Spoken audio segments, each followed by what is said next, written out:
So first off, who out there has a bucket list? I do too. And that's good because one thing that I want to do is travel around the USA. So I'm going to give y'all a little spectrum of what I want to look for and where I want to go while I'm on my trip. So I'm going to start off on the Pacific Highway, going down.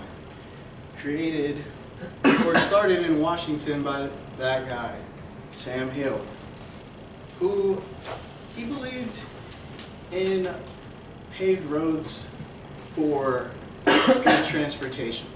The reason why is because his dad, living in BC, was trying to get southward towards Blaine, and it took him a very long time and it was very hard for him. So Sam Hill, he wanted his dad to have a paved road to travel to make it easier. So he started this highway in Washington. Later on, it extended all the way down to San Diego, California. You can either take two routes. You can take, well, you'll start on the 101, and in Leggett, California, it'll switch to either the 1 or the 101. The 1 is more inward, and the 101 is more towards the coast. So now that I'm way down there, I'll probably jump on that old classic Route 66, winding 2,448 miles from California to Illinois. On this long journey, I want to go to a famous place, maybe not for everybody because everybody doesn't like it, but the first McDonald's restaurant opened December the 12th, 1948 in San Bernardino, California. Yeah, I don't really favor the food, but to see something that was the first and went global, I would love to see that. Moving on, Route 66. I will be in Chicago, to which I said that's where it ends. Chicago has one of the biggest conservatories in the USA there, to which this is called the Griffin Park Conservatory.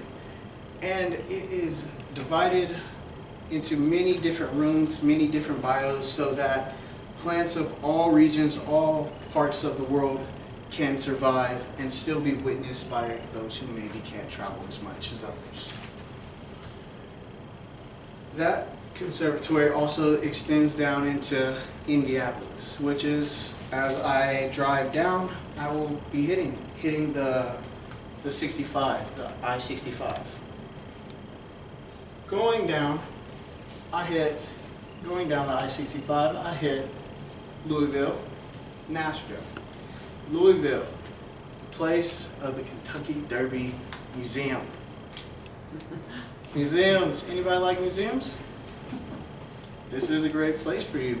Possibly if you like horses, possibly if you like gambling, maybe if you like racing. Also,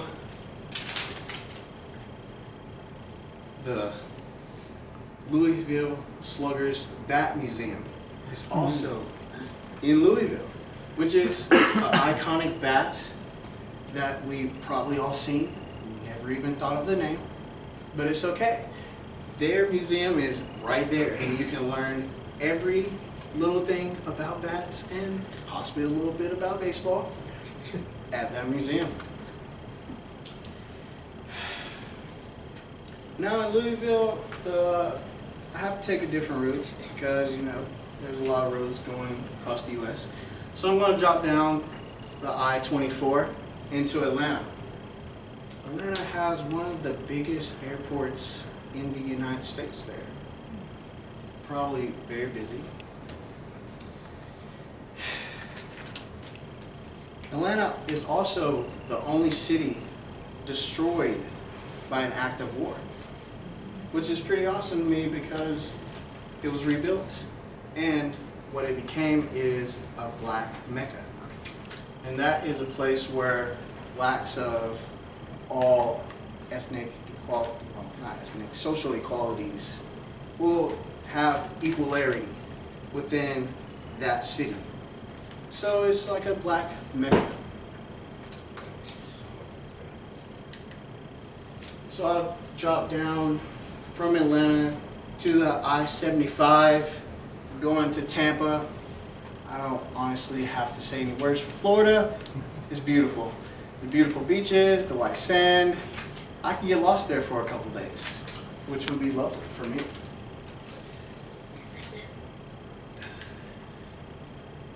This road, the I-75, ends right here, Fort Lauderdale. Why it ends there, I don't know.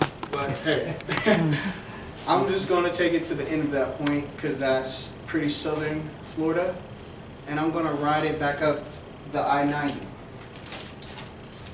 The I-90 goes, it does go through South Carolina. It does go through Georgia. But there's a place near Georgia in Savannah where I want to take the I-17 to go to places like Myrtle Beach and get away from the inner part of the East Coast and maybe see a little more of the coastline. The I-90 extends to the I-95, and that goes to all our historical cities up in New England, to which the Revolutionary War and all its history is awaiting for me to see it. And I would love to spend a couple days there exploring and just seeing and hearing about where we started. So coming to the end of my journey, most people have probably taken this road, the I-90, to which the I-90 also extends to the I-94, which is more northern. I would probably take the I-90 because I could easily veer off to this place, and that's Yellowstone National Park. And the beautiful landscape, the lush green grass, the wild animals. I would love to just sit there and bathe in the glory of the hot springs and the wildlife. So I-90 will take me to the end of my journey, and that will be back here in the state of Washington, where I would love to stay for a little while, but I'm definitely going to do this trip on my bucket list. Thank you.